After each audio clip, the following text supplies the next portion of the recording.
కలగాలంటే best vegetable కాకరకాయ.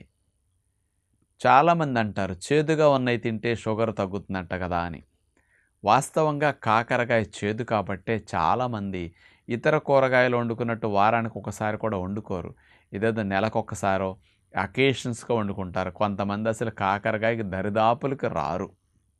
కానీ కాకరకాయలో ఉండే ఔషధ గుణాలు షుగర్ వ్యాధి ఉన్నవారికి తగ్గించటానికి, లేని వారికి త్వరగా రాకుండా చేయటానికి అద్భుతంగా పనిచేస్తుందని సైంటిఫిక్‌గా ప్రూవ్ అయ్యి ఉందన్నమాట. మరి కాకరకాయలో ఉండే కెమికల్ కాంపౌండ్స్ ఏమిటి షుగర్ వారికి హెల్ప్ చేసేది? చారంటీ అనే ఒక కెమికల్ స్పెషల్‌గా ఇందులో ఉంటుంది. అట్లాగే కుకుంబిటేన్ ట్రైటర్పినాయిడ్ అనే ఇంకొక కెమికల్ కూడా ఉందన్నమాట. ఈ కుకుంబిటేన్ ట్రైటర్పినాయిడ్ కూడా మరి 2 రకాల బెనిఫిట్ చారంటీ అనేది ఇవన్నీ ఇచ్చే స్పెషల్ బెనిఫిట్స్